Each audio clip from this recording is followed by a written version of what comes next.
Hey, hello, my name is Grazie and I am back here today with another Planet Zoo video. This little video is inspired for the Planet Zoo creators. I love the game so much. We create and build a lot in the game. And I thought I can make a little video, maybe how you can create in a different way or a bit easier. I have some tips, but I think it overall is maybe more an inspiring.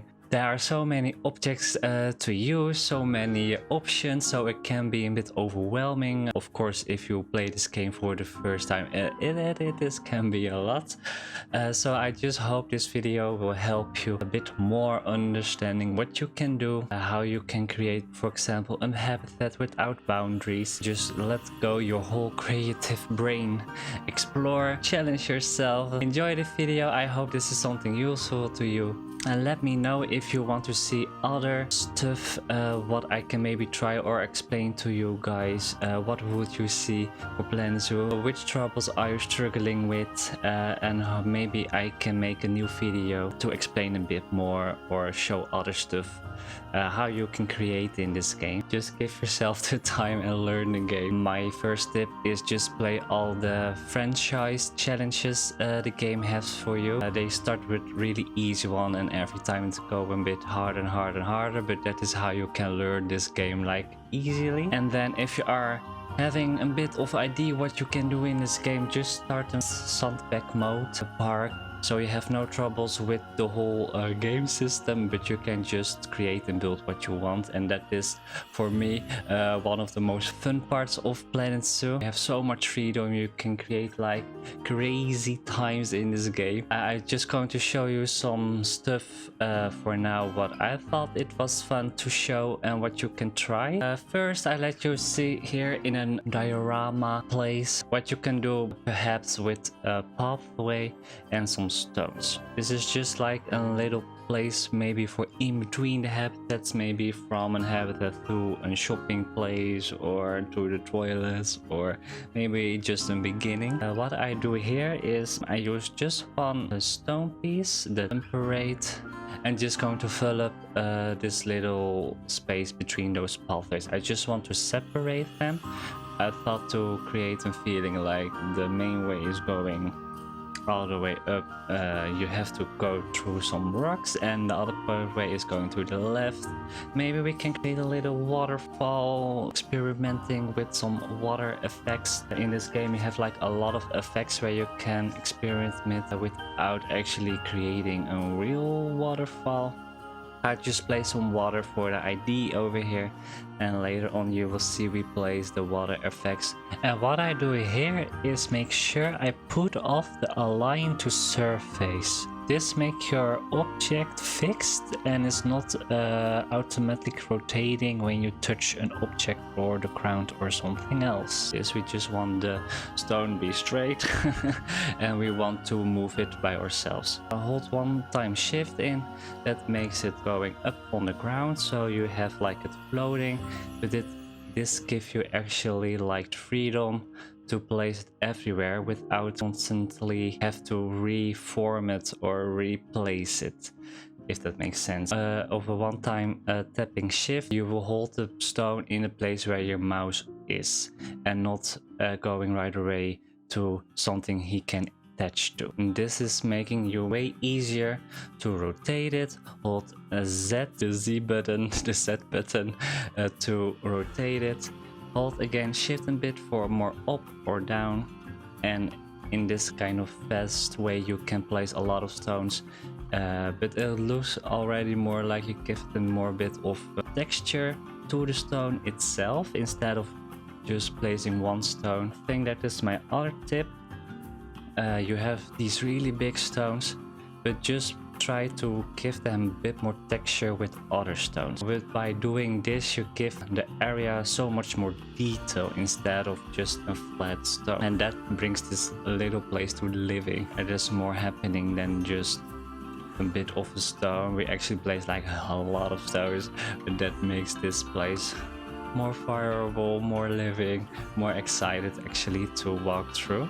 You can place pathways without sidewalks, thresholds, of elevations. I always love to place my pathways without all these little settings on, because it gives you more freedom to create something around it, on it, between it. And what we are doing here is we're just placing the stones on the side. Pathways a bit bigger, so you have more space to create around it, and it gives you more the feeling that the pathway is soaked in and you don't have to deal with a weird sidewalk or barriers on the pathway. This is another park where we are currently working on. This is going to be our desert zoo, but here we also already have places some stones and plants, and here I, for example, use 2 different stones. You will see it is also giving a bit more variation in the area. I think it works really good. Sometimes you just have to try which stones are matching with each other. Or for the area, of course, you can also combine 2 biomes in one and see how that will end. And I think that is such a fun experience of the game. You can just try and delete and try and delete and try over. Until you have to find the right 5 senses in this place. Okay, the waterfall, I think it is really a fun feature. You can give your water a color. So it means you cannot make it really realistic. For example, I'm living in the Netherlands. The water can be really muddy here and nasty.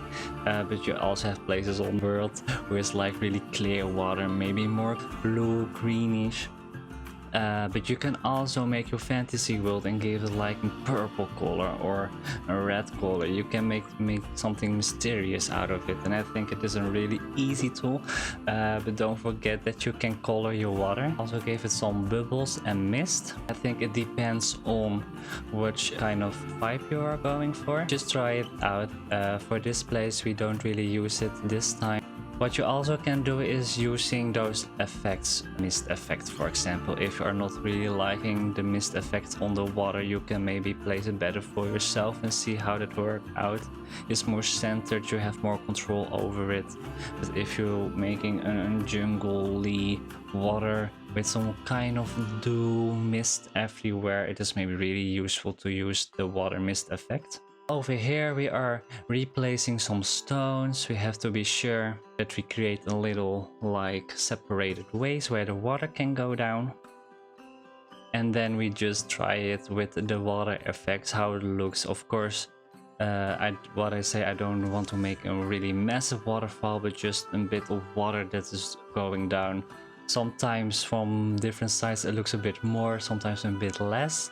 That is just because if you rotate the water, of course, have another look. So be sure if you walk around it, it looks from both sides how you want it to look like. There's some dripping effects. You can actually see the water splashing into the little river that is going downside.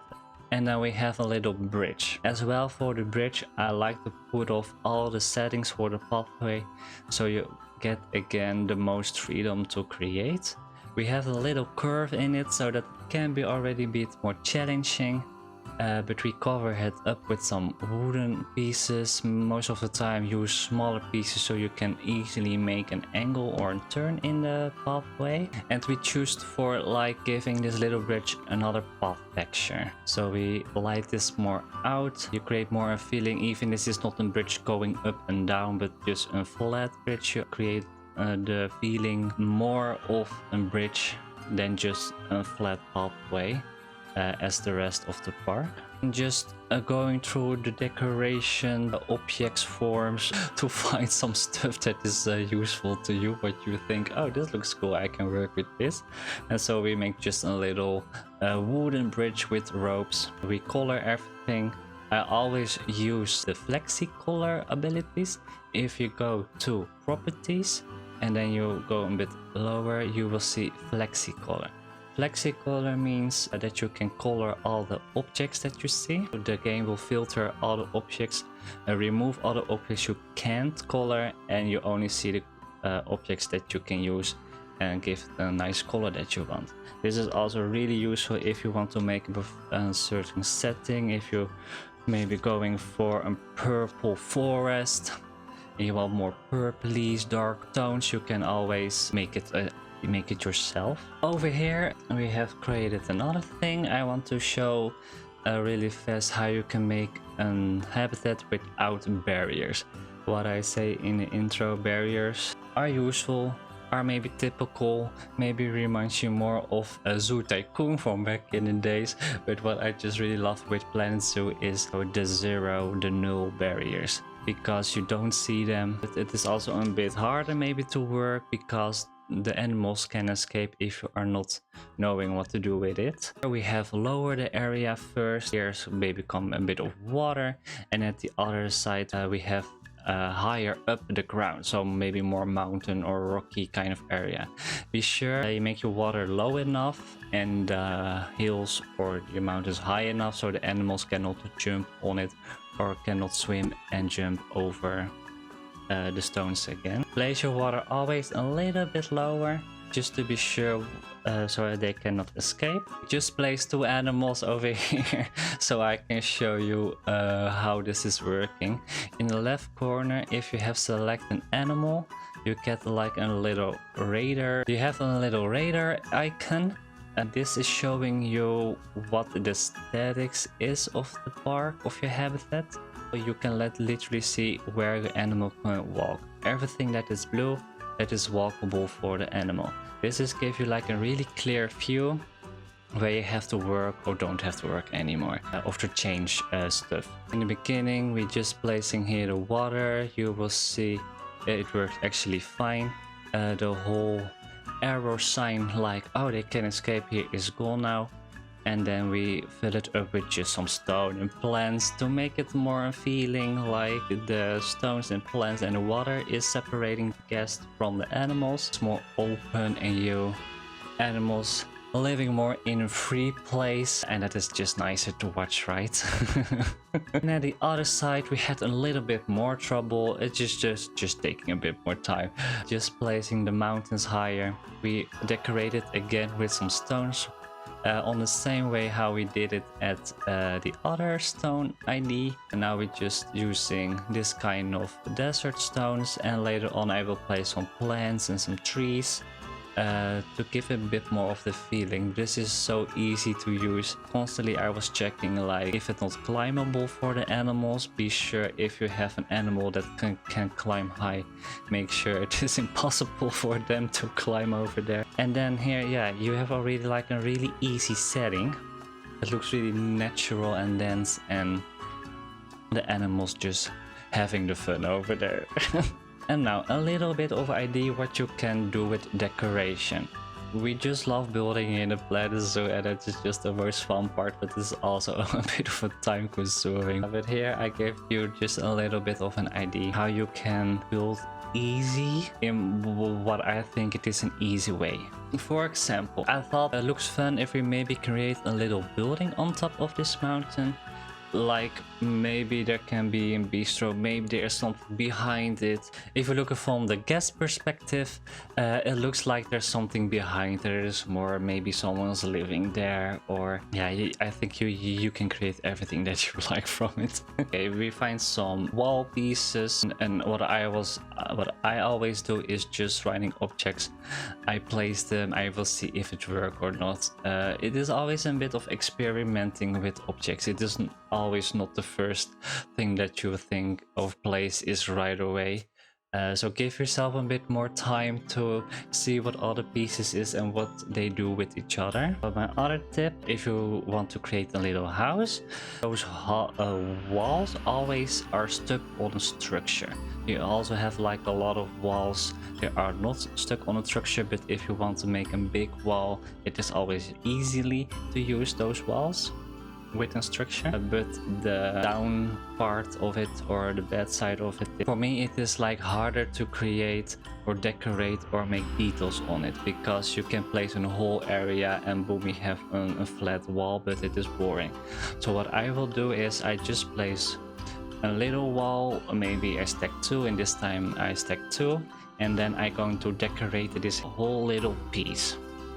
So we play some wood, some little details. We did the Flexicolor again to see which color is nice on each other. and at the end we have created like just this little wall piece. The thing what I do next is just copy and place, and then I shape the building form.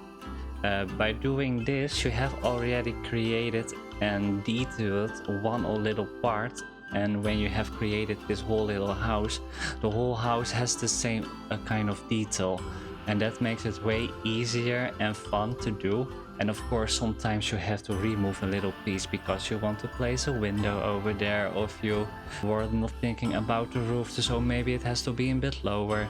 But it is really easy to retouch it again or rechange it, instead of making the whole form out of wall and then you have to decorate it like piece by piece by piece. That is taking so much more time, and I think that is not fun at all to do. And this kind of way I always make my buildings. Of course you get like 100 of groups, separated groups. I still hope there's one time maybe an option how you can combine them, but you cannot combine them because you have a wall that is stick to a grid, unless you use the walls without a grid. That is also a good option. You can just copy it again, maybe a little side room next to the house, a bit lower, in the same idea. It is just really easy then to just replace a wall and see which form you can do. Also in the park where we are currently working on, we do it as this way, but this time we making a really dense city, a really small desert town, and I want every house has its own shape. It is of course difficult because how do you do in the roofing, but we are making flat roofing, so that is really easy as well. But because we have created one wall first and then replace it in the forms or the circles or the rectangles or which form you want to create, you can fill up the space between the pathways. You have like so many fun weird shapes through the city going, and I think it is such a cool idea and it is working so well. That is one of my best tips, I think. Back to this little habitat, because I have one other tip. Lightning. Lightning, as you see, my face is glowing, but that is giving dimension. It's giving drama. No, it's a joke. Lightning is doing a lot in this game, and when I first played the game I was not doing like a lot with lighting, maybe some halfway lighting, but that's it. Later on, when I saw videos or I saw areas where the lighting was setting the tone, I always try to do something with lighting since then. When it is daytime you maybe not always see the lighting, instead you will all going underground, but it is even in the nighttime. I think nighttime can be such a magical area, such a magical moment in your park, and you can maybe set another vibe over there, a little other experience. Most of the time I use these bigger spotlights and the smaller ones. You can choose to hide them or just put them on the ground and people can see them. That is maybe if you want to build realistic, just place them somewhere the guests also can see like, oh, here's a light coming from. But if you are more atmospheric creator and you don't necessarily want to see all the little lighting spots, just place them in the ground. The lights are really bright in the beginning, but you can always color the light, and I will always put it almost on the darkest part but still in a color. But yeah, as you see, it still gives a lot of color, and that is really cool. Just experiment, just turn, swap, see what it will do on the rocks, maybe on the sleeping area of this animal. You can light up some trees, pathways, really making it more magical in the desert night, as you can see. And I just love this little accent. But yeah, lighting is doing a lot in this game. Just try it out, what it will work or will do for you, and you can just make the most atmospheric magical places that you ever had, like everyone wants it, right? Another thing, you have those water drinking places for them. You can use the water bottles, but also the little crane that is dripping some drips out of it. I always love this one, but I don't look how it is looking. It's not a nice looking thing, and you can color it, so that is better. A really easy other tip what you can do is find some wood, maybe some stone, little pieces, and just create something around it. So you have more feeling like it is not a whole metal object, but it is maybe from wood, or maybe you can make it in stone and you only see the crane dripping or something. It makes it just a bit more original than it has to be. I used here some little wood, round wood pieces, and just make a little wall around it and making a structure out of it so it feels more original and fitting for the area. Another cool tip, what I think is a really useful one, is how you can learn yourself to create more or different, is just using inspiration from maybe other games or maybe other areas you have visited in real life. Maybe you have an idea that you can find on a picture. We have created earlier or last year a floating airship. This was from another game that I really like, and I had the great idea like, why are we not recreating this? So it is really easy, or this is not easy. It can be easy, it can also be hard. It gives you an idea what you can do and challenge yourself. Like for me, when we were creating this airship, it has the most shapes. Objects were like going everywhere. I had to turn, squeeze every little item to make a perfect form, as you see. It is taking a lot of time, but it is challenging you to find objects that you want to use for it. Like for example, we also have used objects that is actually a pillar in this game, but it is now the wings of this airship, so also that is really cool. But you have an example to hold on, like you can actually build as long as you want to recreate something, and then you think like, oh, this is how I want it, this is where we go for. And I think even when you start this game, it is super easy actually, because you don't have to think for yourself like, oh, what do I have to do with this shape, or I want to something special. You just find an image or a frame, or maybe an environment that inspires you. Maybe you are on holiday and you want to recreate the mountain, like why not? That is challenging you to use all the tools, all the objects, turn and squeeze them and see what you can do with it. Don't get frustrated, just give yourself the time because you will get there. And at the end, I was so proud of this airship. Of course, it is not exactly the same, but it was challenging me to make something like this, right? And that is bringing up your building skills or your creating skills. And I think that is such a good tip and easy tool to try just something out. It can also be your own house. Try to make your home or your room where you are living in. I think it is such a fun idea. You just have to try it sometimes, and then you will see like, oh, you can use this object as well as a toilet, or you can use this door maybe will also floor. I don't know. You can do so much with it. And last but not least, we have created a little tunnel. I also thought like, okay, maybe I have to give an example for something building underground. With Planet Zoo, you always think you can only build on top, but you can do so much underground, and we have experience already in another part. Watch the video if you are curious. Underground building in this game is really useful as well, because you can make more different places than what is going on above the ground. Again, over here you have to use like a lot of lightning that is setting the tone, and that will hold the tone. I think my first step is just dig a big hole. Just use these kind of tools, the block form or the cylinder form, and then just press minus and delete the ground, or dig how big you want, and just ignore it is looking like messy, because later on you will don't see all the weird shapes of the ground anymore, because we will fill it in again later. I want just to make a little hallway, maybe a metro ID or the train station, or like you're going from underground habitat to something else, just a bit of a hallway maybe. I was trying to do a lot of decoration. You have so many decoration forms, and I just want to give you a little impression of how it looks like if you place like a lot, do you know? Again, some water over here. We just use little stone parts to shape this form, and later on we just decorate it with every kind of item we can find. Maybe more center it or place it in the thing, but you can give it like so many themes that you want. Placing a bit of decoration is bringing the park to life. It gives you the feeling there is something going on over here. Maybe this little place has a story to you, or maybe you can bring up your own story. Maybe it is a fighting scene going on, I don't know. Just let your imagination go and try around with all these little objects. Pathway, fill it up with another kind of material.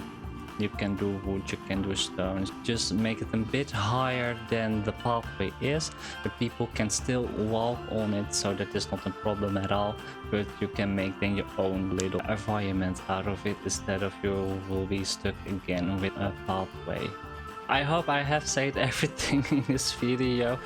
So not, please let me know what you missed. I hope it was just useful to you guys. Just let me know if you guys have maybe more themes for me that you want to see or hear, where you are curious like, oh, how do you do this, or what is your opinion for this. I love to share, but also love to learn how other people will do it. So if you have better tips, also comments down below. I'm curious what you guys have to say. Thank you so much for watching. Follow us on Twitch.